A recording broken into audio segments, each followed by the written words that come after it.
My girlfriend was jealous of my brother's girlfriend for 7 months. When my brother proposed with our grandmother's ring, she sent dozens of hateful messages.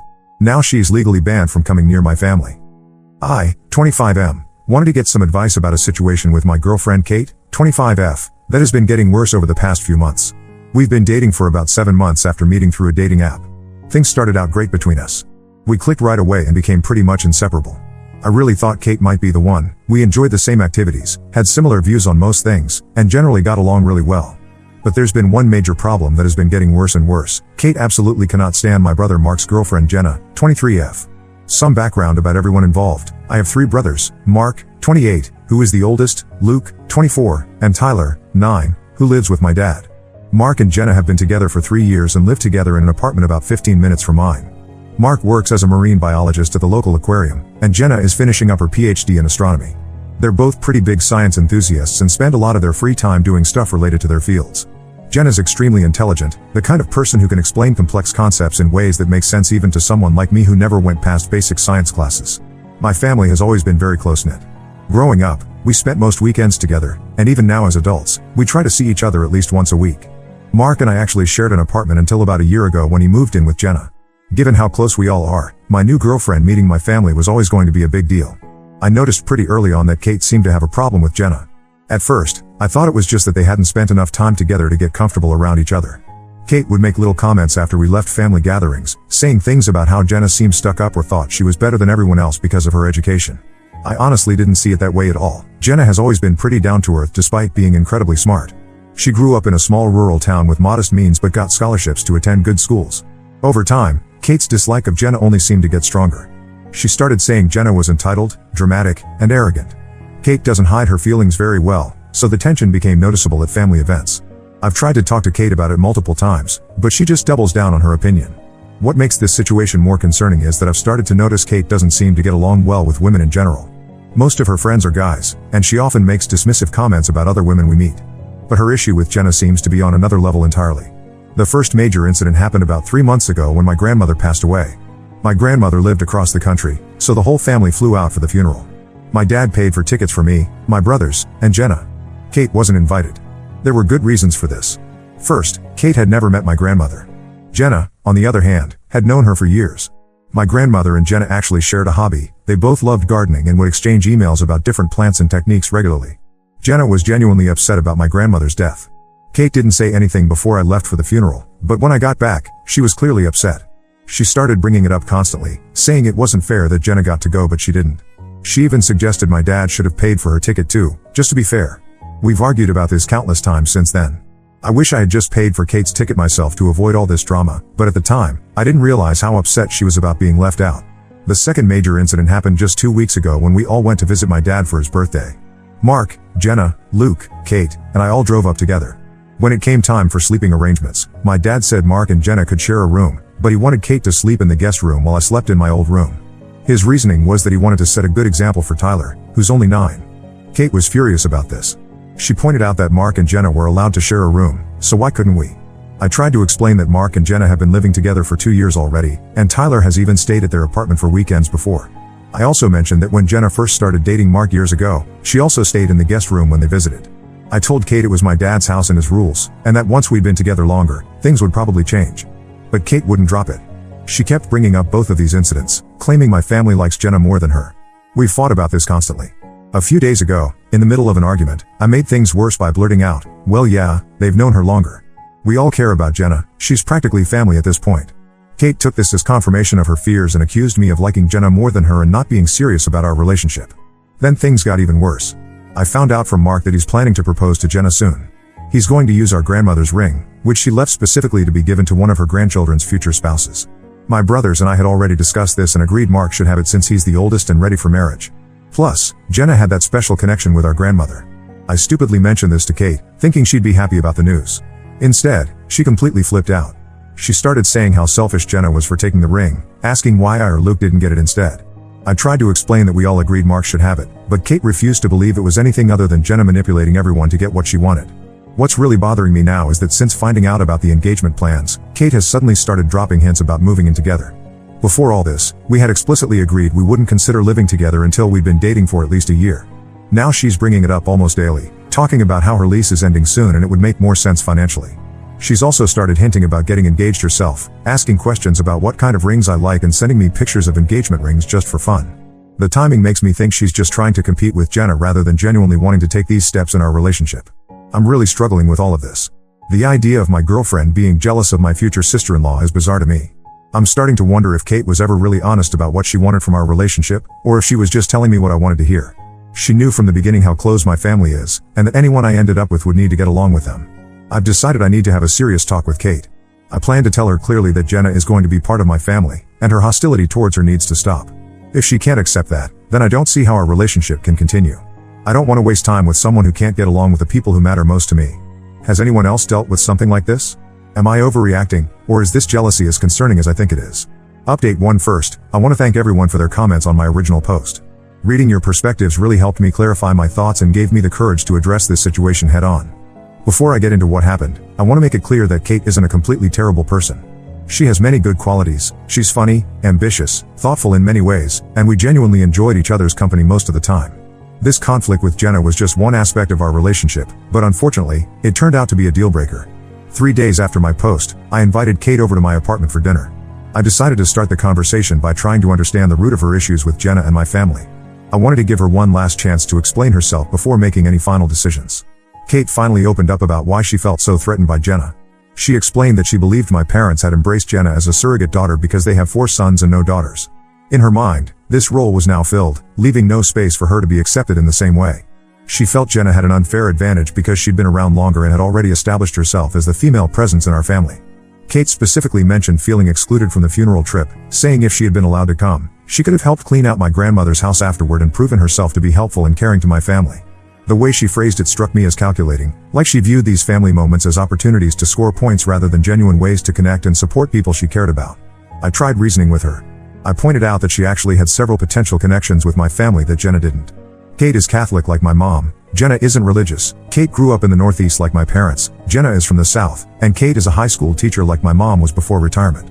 I explained that Jenna's only real advantage was time and history with the family. Kate wasn't hearing any of it. She had convinced herself that there was some kind of competition for a limited spot in our family, and that Jenna had already claimed it. No matter what I said, she couldn't seem to get past this idea. Finally, feeling that we were going in circles, I suggested we take a break for a couple weeks to think things over. I told her directly that Jenna was becoming part of our family when she marries Mark, and Kate's inability to accept this was creating an impossible situation. Kate immediately rejected the idea of a break, stating firmly that she doesn't do breaks. With that response, I realized there was no middle ground to be found. I told her that if she wasn't willing to take time to reconsider her attitude, then we needed to end things completely. I did leave the door slightly open, saying if she changed her mind in the next few weeks, I'd be willing to talk again. She left my apartment that night, and I thought that would be the end of it. I was wrong. The following Sunday, I was at Mark and Jenna's place watching football. Despite the breakup, I was having an okay day, sad about Kate but glad my team was winning.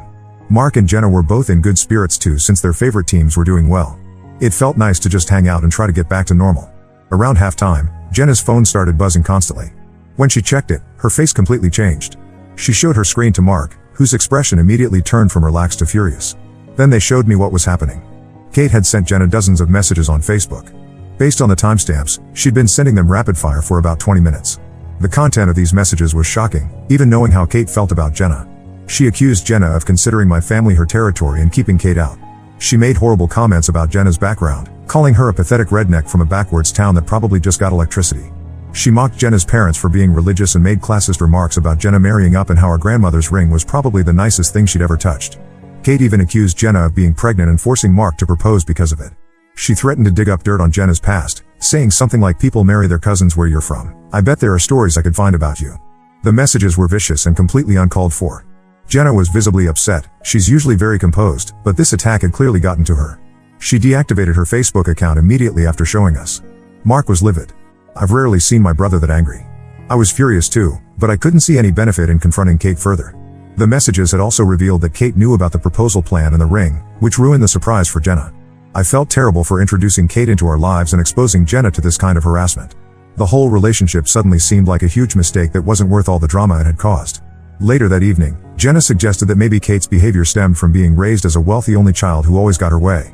I'm not sure if that explains it or if Kate is just naturally mean-spirited when she feels threatened. Either way, her behavior was completely unacceptable. The one small positive outcome is that Mark decided to change his proposal timeline. Jenna's father is a jeweler and was already resizing our grandmother's ring, so Mark couldn't propose immediately anyway. Instead of waiting until Christmas as originally planned, he's now thinking of proposing at Thanksgiving.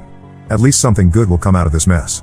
Update 2: It's been about a month since the Facebook message incident, and a lot has happened that I wanted to share. After Kate's messages to Jenna, I blocked Kate on all my social media accounts and my phone. I didn't want to risk her trying to contact me or, worse, continuing to harass Jenna or possibly other members of my family. Mark and Luke also blocked her as a precaution. Despite blocking her, Kate found ways to try to reach me. She sent a handwritten letter to my apartment about 2 weeks after the incident. In it, she apologized, not for her behavior toward Jenna, but for overreacting to what she still maintained was unfair treatment by my family. She asked for another chance and claimed she had been drinking when she sent those messages to Jenna. I didn't respond. A week after that, Kate showed up at my workplace during lunch. I work at a marketing firm downtown, and she waited in the lobby until I came down to meet a client. When she saw me, she tried to start a conversation as if nothing had happened. I told her firmly that we were done and that her behavior toward Jenna was inexcusable. I asked her not to contact me again and walked away to meet my client. My coworkers later told me she hung around for almost an hour before finally leaving. The most concerning incident happened last weekend. I was having dinner at my dad's house with all my brothers, including Tyler. Jenna wasn't there because she was attending a conference related to her PhD work. Halfway through dinner, Kate showed up unannounced at my dad's door. My dad answered, and Kate immediately started asking to speak to me, saying she needed just 5 minutes of my time. My dad, who already knew everything that had happened, told her I didn't want to speak with her and asked her to leave. Kate refused to go and started raising her voice, saying she had a right to explain herself. Mark went to the door to back up my dad, and Kate started yelling accusations about Jenna, loud enough that all of us, including 9-year-old Tyler, could hear. She claimed Jenna had turned my family against her and ruined our relationship. My dad eventually threatened to call the police if she didn't leave, which finally got her to go. Tyler was confused and upset by the whole scene. He asked why Mark's girlfriend's name made the lady so mad. We had to explain in simple terms that sometimes adults don't get along, which was difficult since Tyler had always liked Kate during the few times they'd met. After these incidents, I decided to take more serious measures. I contacted a lawyer friend who helped me draft a cease and desist letter. The letter formally requested that Kate stop all attempts to contact me or my family members, including showing up at our homes or workplaces. It outlined the previous incidents and stated that further contact would be considered harassment. I had it delivered to her apartment by certified mail to ensure she received it. On a more positive note, Mark decided not to wait until Thanksgiving for the proposal. Last weekend, he took Jenna to the botanical gardens where they had their first date and proposed there. She said yes, of course. The ring fits perfectly after the resizing. Jenna called me right after it happened, and she sounded happier than I've heard her in weeks. They're thinking about a fall wedding next year. I'm still processing everything that happened with Kate. Looking back, there were warning signs I missed or ignored. Her competitiveness, her difficulty getting along with other women, her need to be the center of attention in every situation. I've learned some valuable lessons about what to look for in future relationships. For now, I'm focusing on work and spending time with family. Mark and Jenna have invited me over for dinner more often, and I think they're trying to make sure I don't isolate myself after everything that happened. I appreciate it, even though I've assured them I'm doing okay. Has anyone dealt with an ex who couldn't accept a breakup like this? The cease and desist letter seems to have worked so far, but I'm still a bit worried about what Kate might do next. Update 3: It's been 3 months since my last update, and I thought I'd share what's happened since then for anyone who might be interested or dealing with similar situations. The cease and desist letter seemed to work for about a month. Kate stopped trying to contact me directly, which was a relief. However, about 6 weeks ago, I discovered she had created a fake social media account and was using it to follow my brother's public accounts and those of some mutual friends we had. She wasn't interacting with any posts, just silently monitoring what was happening in my life through others' updates. A mutual friend noticed something off about the account. It had been created recently, had very few posts, and was following a specific pattern of people connected to me. He alerted me, and after looking at the profile pictures more carefully, we realized it was definitely Kate using old photos and a fake name. Around the same time, Jenna started receiving anonymous emails at her university address. The emails never directly mentioned Kate, but they contained veiled references to Jenna's relationship with my family and subtle digs about her background that matched Kate's previous insults. The emails weren't explicitly threatening, so there wasn't much that could be done legally, but it was clear to all of us who was sending them. The final straw came when Kate approached my youngest brother Tyler at his elementary school. She saw him at pickup time and started talking to him, asking questions about the family and specifically about Mark and Jenna's wedding plans. Thankfully, my dad arrived quickly and intervened before Tyler shared much information. Tyler recognized Kate and didn't think anything was wrong with talking to her, but my dad was understandably alarmed. After the incident with Tyler, we decided stronger action was necessary. My lawyer friend helped us file for a restraining order based on the pattern of harassment. We compiled all evidence, screenshots of the Facebook messages to Jenna, records of Kate showing up at my workplace and my dad's house, the suspicious social media account, the anonymous emails to Jenna, and finally the incident with Tyler.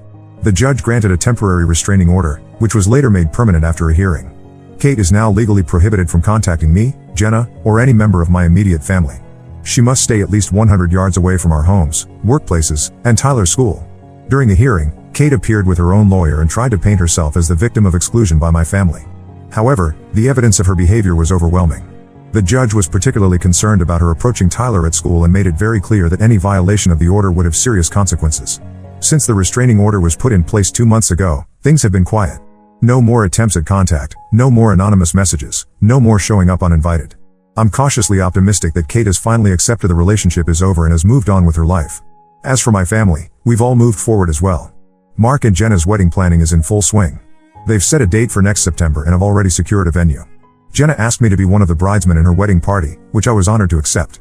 She's become like a sister to me over the years, and especially after going through this ordeal together, our friendship has only grown stronger. My dad has installed security cameras at his house as a precaution, and both Mark and Jenna did the same at their apartment. It's unfortunate that we felt the need to take these measures, but it gives everyone peace of mind. I've started dating again, very casually and taking things slow. The experience with Kate taught me to be more attentive to how a potential partner interacts with my family and friends, especially other women. It's a non-negotiable for me now that anyone I date needs to understand and respect the important relationships in my life. Looking back at this whole experience, I'm grateful I recognized the problem before Kate and I moved in together or got more serious. It could have been much more complicated and painful to disentangle our lives if I had ignored the warning signs. If there's any advice I can offer from all this, it's to pay attention when someone shows animosity toward the people you care about. Those feelings rarely improve with time, and they often reveal fundamental incompatibilities that can't be overcome with love alone. Now let us move to the next story. Story 2. I exposed my sister's affair at her baby shower and my entire family turned against me.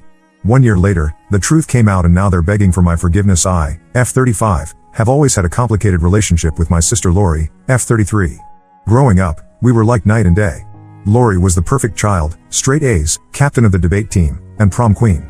I, on the other hand, was more interested in art and music, often skipping classes to hang out at the local record store. Our parents never understood my passions, constantly comparing me to Lori and wondering why I couldn't be more like her. This dynamic continued well into our adult years. Lori went on to become a successful corporate lawyer, married Randy, M34, a wealthy real estate developer, and had 2 perfect children. Meanwhile, I struggled to find my place, bouncing between odd jobs before finally settling into freelance graphic design. It wasn't glamorous, but it allowed me to pursue my passion for art. Despite our differences, I always tried to maintain a relationship with Lori. I attended every family gathering, helped plan her wedding, and even offered to babysit her kids when they were born. But no matter what I did, it never seemed to be enough for Lori or our parents. I remember one particular Thanksgiving when Lori announced her first pregnancy. Everyone was overjoyed, cooing over her and offering congratulations. When I tried to join in, Lori looked at me and said, "Oh, I'm sure you'll find someone and settle down eventually. You just need to put yourself out there more." The condescension in her voice was unmistakable, and it stung. Another time, at her son's first birthday party, I overheard Lori talking to some of her friends. "Yeah, that's my sister," she said, gesturing towards me. "She's still trying to make it as an artist or something. I keep telling her to get a real job, but she doesn't listen." I pretended not to hear, but inside I was seething. Randy wasn't much better. He often joined in on Lori's teasing, making jokes about my little drawings and asking when I was going to get a grown-up job. At family dinners, he would dismiss my opinions on current events, saying things like, "Well, I'm sure it seems that way from your perspective, but in the real world." Despite all this, I kept trying. I thought if I just worked hard enough, proved myself enough, they would finally see my worth. But nothing ever changed. Things took a dramatic turn about 6 months ago. I was working on a project at my favorite local coffee shop when I saw Lori walk in. At first, I was going to call out to her, but then I saw she wasn't alone. She was with a man I didn't recognize, and they were acting far too intimate for it to be a work meeting. I watched in shock as Lori kissed this mystery man passionately before they sat down at a secluded table. My mind was reeling. Lori, the perfect sister, the one who always did everything right, was cheating on her husband. For days, I grappled with what to do with this information. Should I confront Lori? Tell Randy? Keep it to myself? I knew that if I accused Lori of cheating, she would likely deny it and somehow turn it around on me. She was always good at that, making me look like the bad guy. And if I told Randy, would he even believe me over his precious wife? In the end, I decided to keep quiet and gather more evidence. Over the next few months, I secretly followed Lori and documented her meetings with this mystery man. I took photos, recorded times and dates, and even managed to overhear some of their conversations. It was clear this wasn't just a one-time thing. Lori was having a full-blown affair. During this time, Lori announced she was pregnant with her third child. The family was ecstatic, planning a lavish baby shower to celebrate. I was invited, of course, but only as an afterthought. I still remember the phone call from Lori. "Hey sis," she said, her voice dripping with fake enthusiasm. "We're having a baby shower next month. I know you're not really into these things, but Mom insisted I invite you. Don't worry about bringing a gift, I know money's tight for you right now." Her words brought back memories of all the times she had belittled me, made me feel small and insignificant. And now, knowing what I knew about her affair, her holier-than-thou attitude made my blood boil. The day of the baby shower arrived, and I decided it was time to expose Lori's deceit. I arrived at the party, a forced smile on my face as I greeted everyone. Lori barely acknowledged me, too busy soaking up the attention from her friends and family. I waited until all the guests had arrived and Lori was opening her gifts. As she cooed over an expensive stroller from our parents, I stood up and cleared my throat. "I have a gift for you too, Lori," I said, my heart pounding. "It's the gift of truth." The room fell silent as all eyes turned to me. Lori looked annoyed, probably assuming I was about to make some sappy speech. But she had no idea what was coming. I pulled out my phone and connected it to the TV in the living room. "I think everyone here deserves to know who Lori really is," I said, my voice shaking slightly. Then I played the video I had compiled, photos of Lori kissing her lover, recordings of their intimate conversations, dates and times of their meetings. The room was dead silent as people processed what they were seeing and hearing. Lori's face turned pale, then red with anger. She started screaming at me, calling me a liar and a jealous bitch. Randy looked shell-shocked, staring at the screen with disbelief. Our parents tried to intervene, telling me to stop making a scene, but I refused to back down. "You've always treated me like I was worthless," I told Lori, years of pent-up frustration pouring out. "You've mocked my career, my lifestyle, my choices. You've made me feel small and insignificant at every turn. But at least I'm not a cheating liar who betrays her family." The baby shower quickly devolved into chaos after that. People started leaving, whispering among themselves. Lori locked herself in the bathroom, refusing to come out. Randy left without a word, taking the kids with him. Our parents were furious with me, saying I had ruined everything and demanding I leave. As I drove home that day, I felt a mix of emotions: vindication, guilt, anger, sadness. I knew I had just blown up my family, but a part of me felt like it had been a long time coming. It's been a week since the baby shower, and I'm still dealing with the fallout. Most of my family isn't speaking to me, saying I went too far by exposing Lori publicly. A few relatives have reached out to thank me for telling the truth, but they're in the minority. Lori has been telling everyone that I made everything up out of jealousy, and some people seem to believe her. I don't regret what I did. Lori has gotten away with treating me badly for years, always coming out smelling like roses. For once, I wanted everyone to see her for who she really is. But now I'm wondering if I took things too far. So, Reddit, Ida for exposing my sister's affair at her baby shower? Update 1. It's been about a month since the baby shower incident, and to say that a lot has happened would be an understatement. I wanted to give you all an update on the situation. First and foremost, Randy filed for divorce. He reached out to me a few days after the baby shower, asking to see all the evidence I had collected. I met him at a local diner, away from prying eyes, and handed over everything I had: photos, videos, dates, times, locations. Randy sat there for hours, going through it all, his face growing more and more grim with each piece of evidence. He told me that when he confronted Lori with the evidence, she tried to deny it at first. She claimed I had fabricated everything out of jealousy. But when faced with the overwhelming proof, she finally broke down and confessed. Randy was devastated but grateful to me for revealing the truth. Lori, on the other hand, has been on a warpath. She's been telling anyone who will listen that I'm a pathological liar who made everything up to ruin her life. She's even threatened to sue me for defamation, though I'm not too worried about that given the mountain of evidence I have. Our parents are still furious with me. They've been supporting Lori through all of this, helping her move out of the house she shared with Randy and even offering to pay for her lawyer. They've made it clear that they believe I acted out of jealousy and spite, and that I've torn the family apart. I tried to explain my side of things to them. I told them about all the years of belittlement and condescension I had endured from Lori. I reminded them of all the times they had compared me unfavorably to her, making me feel like I was never good enough. But they refused to listen. In their eyes, Lori is still the golden child who can do no wrong, and I'm the troublemaker who ruined everything. The rest of the family is divided. Some relatives have reached out to express their support, saying they always suspected Lori wasn't as perfect as she pretended to be. My cousin Amy called me and said, "I always thought Lori was full of it. Remember that time at Grandma's 80th birthday when she accidentally spilled wine on your new dress? I knew that wasn't an accident." It's been validating to hear that others had seen through Lori's facade. However, others are firmly on Lori's side, believing her claims that I made everything up. It's been hard seeing how quickly some people were willing to believe the worst of me. My Aunt Susan, who I've always been close to, called me in tears, asking how I could do such a terrible thing to my own sister. No matter how much I tried to explain, she wouldn't believe me. One unexpected development has been my relationship with Randy's family. His parents and siblings have been incredibly supportive, thanking me for exposing Lori's infidelity. They've even invited me to family gatherings, something Lori always forgot to do when she was married to Randy. Last weekend, I attended a barbecue at Randy's parents' house. It was strange being there without Lori, but also refreshing to be around people who appreciated me. As for Lori's pregnancy, it turns out the baby might not be Randy's.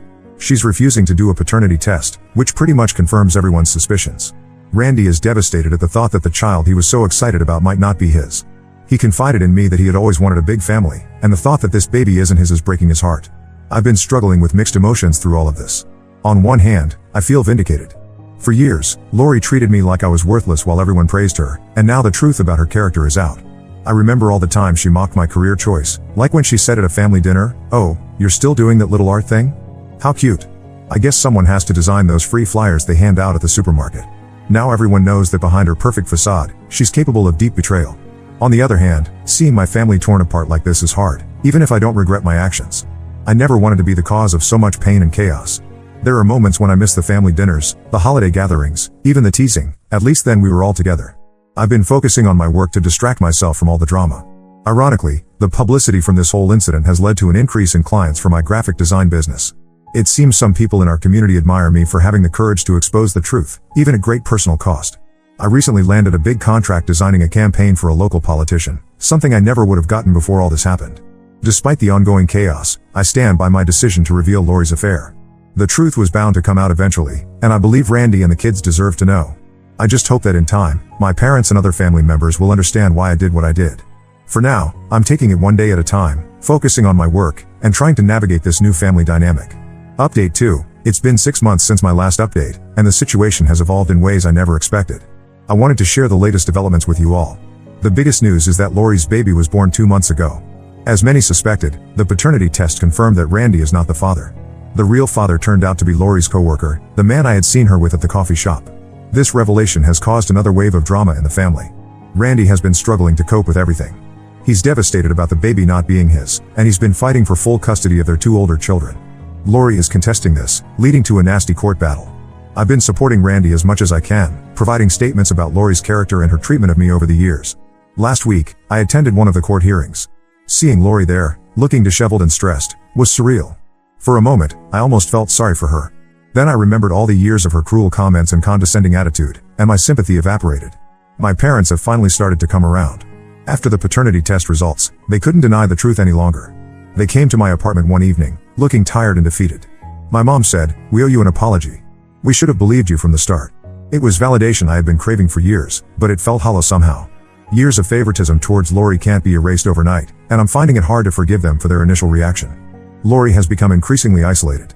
Many of her friends have distanced themselves from her, and she's facing disciplinary action at work due to her affair with a coworker. She's been reaching out to me, alternating between angry accusations and tearful pleas for reconciliation. One day she'll leave me a voicemail calling me a jealous, vindictive bitch, and the next she'll send a text saying she misses me and wants to make amends. I've been keeping my distance, not ready to let her back into my life after everything that's happened. Surprisingly, this whole ordeal has led to some positive changes in my life. The increase in my graphic design business has continued, allowing me to expand and hire an assistant. I've moved out of my small apartment into a nice house with a dedicated home office. It's strange to think that in some ways, my life has improved as a result of this family drama. I've also been dating someone new, a friend of Randy's who reached out to offer support during the divorce proceedings. It's early days, but it's nice to be with someone who knows the whole story and accepts me for who I am. The family dynamics have shifted dramatically. Relatives who once dismissed me are now seeking my company, often to gossip about Lori. It's a strange feeling, being the one people turn to for information and support after years of being the family outcast. Last month, at a cousin's wedding, I found myself surrounded by relatives hanging on my every word as I shared the latest updates on the situation. Part of me enjoyed the attention, while another part felt uncomfortable with the way they seemed to be reveling in Lori's downfall. I've been in therapy to deal with all the emotional fallout from this situation. It's helping me process my feelings about Lori, our parents, and my place in the family. I'm learning to set boundaries and prioritize my own well-being, something I never felt able to do before. As for Lori's baby, it's a complicated situation. Randy wants nothing to do with the child, which is understandable. Lori's coworker, the real father, is married with his own family and is reluctant to be involved. It's a mess, and I can't help but feel sorry for the innocent baby caught in the middle of all this. Despite all the chaos, I don't regret my actions at the baby shower. Exposing Lori's affair was difficult, but it was necessary. The truth has a way of coming out eventually, and I believe it's better that it happened now rather than years down the line. Update 3. It's been a year since my initial post, and I wanted to provide one final update on the situation. The divorce between Lori and Randy was finalized 3 months ago. Randy got primary custody of their 2 older children, with Lori having visitation rights. It was a bitter battle, but in the end, the evidence of Lori's infidelity and her subsequent behavior worked against her in court. Lori's life has taken a dramatic turn. She lost her job at the law firm due to the scandal of her affair with a coworker. She's been struggling financially and emotionally, often reaching out to family members for support. Last week, I ran into her at the grocery store. She looked tired and defeated, a far cry from the polished, confident woman she used to be. For a moment, I felt a pang of guilt, wondering if I had gone too far. But then I remembered all the years of her cruel comments and dismissive attitude, and I hardened my heart. Our parents have been helping Lori, which has caused some tension between us. They've been babysitting her baby and helping her financially. When I questioned this, my mom said, "She's still our daughter, and she needs us right now." I understand their position, but it's hard not to feel a bit resentful, remembering all the times I struggled and they told me to figure it out on my own. Randy has been doing better. He's focused on his kids and his business, and he's even started dating again recently. We've maintained a friendly relationship, and I'm glad to see him healing from all the hurt Lori caused. Last month, he invited me to his daughter's dance recital. Seeing him there, cheering her on with genuine happiness, made me feel like exposing the truth was worth it, despite all the chaos it caused. As for me, my life has changed in ways I never expected. My graphic design business has continued to thrive, and I've even been approached about teaching a course at a local community college. It's ironic, for years, Lori mocked my career choice, but now I'm the one with a stable, growing business while she's struggling to find work. My relationship with Randy's friend has grown serious, and we're talking about moving in together. It's strange to think that something positive could come out of this whole mess, but I'm cautiously optimistic about our future. My relationship with my parents is still complicated. While they've acknowledged that they were wrong about Lori and unfair to me, years of favoritism aren't easy to overcome. We're in family therapy together, trying to work through our issues and build a healthier relationship. It's a slow process, filled with uncomfortable conversations and painful revelations, but I'm hopeful that we can eventually reach a better place. Lori's baby is now 10 months old. It's a difficult situation. The child's biological father is minimally involved, and Lori is struggling as a single mother. Despite everything, I can't help but feel for my niece. I've been grappling with whether I want to have a relationship with her, knowing it's not her fault how she came into the world. Last week, I saw them at the park. The baby was giggling as Lori pushed her on the swing, and for a moment, I saw a glimpse of the sister I used to love. Looking back on everything that's happened, I still believe I made the right choice in exposing Lori's affair. It was a difficult and painful process, but it allowed the truth to come to light and gave people the opportunity to make informed decisions about their lives and relationships. This experience has taught me a lot about standing up for myself, the importance of honesty, and the complicated nature of family dynamics. While I never wanted to be the person to cause such upheaval in my family, I've come to accept that sometimes difficult actions are necessary for the truth to prevail. As I move forward, I'm focused on building a life that's true to who I am, surrounded by people who value honesty and respect. It's been a long and tumultuous journey, but I'm hopeful for what the future holds. The family gatherings are smaller now, and there's still tension in the air, but at least the relationships that remain are built on truth rather than pretense. Last week, I had dinner with Randy and the kids. As we sat around the table, laughing and sharing stories, I realized that while my actions had undoubtedly caused pain, they had also paved the way for new, more authentic connections. It's not the family I grew up with, but maybe, in time, it could be something even better.